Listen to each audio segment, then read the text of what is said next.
New Snapshot for Minecraft's 1.20 update has just dropped, which includes a bunch of new features such as the Sniffer from last year's mob vote, Archeology, and also a new biome with a new wood set. Last year, during Minecraft Live 2022, an annual event that showcases mobs and what Minecraft players are up to, and also announces features for future updates, a mob vote took place and the winner was a Sniffer. Here's the Sniffer in game, and as you can see, it resembles what we saw during Minecraft Live, and is a very big mob. However, its hitbox is quite small compared to the rest of its body. As you can see, the Sniffer already has a couple animations, and can walk, sit down, and also sniff for seeds, just like how we saw during Minecraft Live. Note that this is just the first implementation in the game, and so some changes and tweaks to its behavior will probably take place before the update drops. Here we go, and it's found some Torchflower seeds. I'll go more into detail about what these do further into the video, but here you can see that you can actually use these new seeds to breed 2 adult sniffers and create a baby sniffer that's called the Snifflet.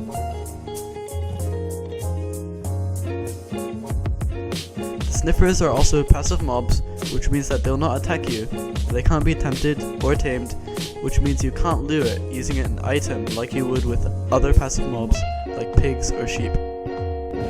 You can also hear that the Sniffer already has some sounds, and just listening to it, it sounds a bit like a mix between a panda and a horse. The Sniffer doesn't spawn naturally, as of yet, and as we saw from the preview during Minecraft Live, the Snifflets will hatch from Sniffer eggs that you'll find in shipwrecks. I don't think it will be long before we see this implemented in game. Moving on to the second major feature in this snapshot, Archeology has made a return to the game looking a lot different than the last time we saw it. Last time we saw this feature was back in 2020 during that year's Minecraft Live. This feature was originally supposed to be for the Caves and Cliffs update, but was later postponed because developers wanted to spend more time focusing on the other features in the update. As you can see, this version of the decorated pots were a lot different, and were shorter and wider in general. You can also see that the patterns on the decorated pots, which you can get through pottery shards, look a lot different, and I think they actually improved a lot.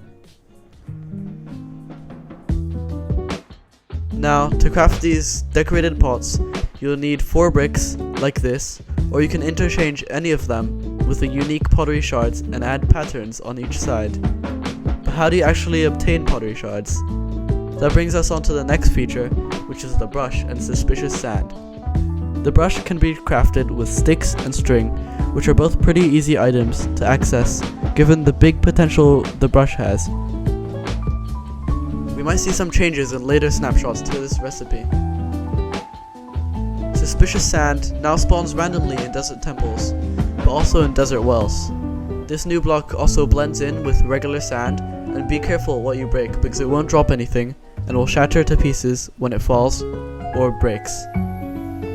Right-clicking on suspicious sand with a brush will start to excavate them with this cool animation, and if you're lucky you can get different items like gunpowder, sticks, diamonds, and of course different variants of the pottery shards.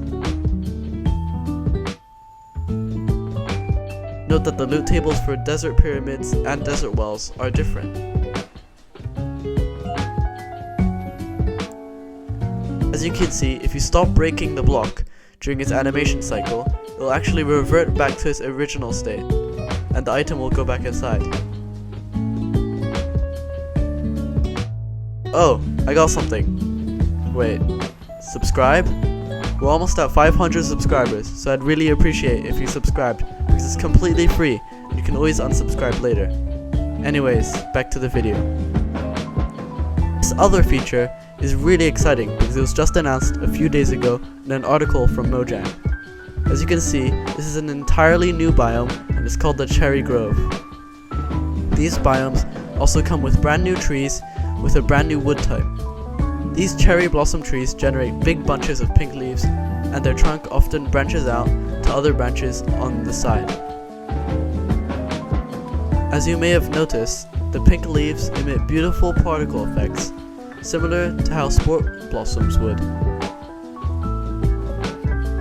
Another thing you may have noticed are these new leaves scattered across the floor. These are called pink petals and will randomly generate across the floor in the cherry grove biome, and they work similarly to turtle eggs or candles because they have 4 stages, and the more you place in one block, the more bunched up they get. They can be rotated in different ways depending on which way you're facing, and you can use bone meal if you want to form them.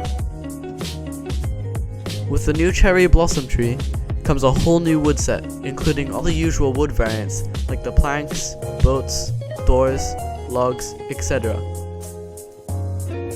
I think this wood set looks incredible, especially the strip logs and the doors, which have really nice designs.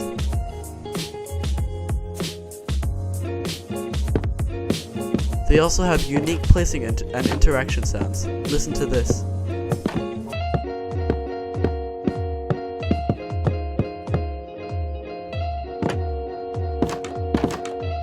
Lastly, it brings us back to the Torchflower seeds.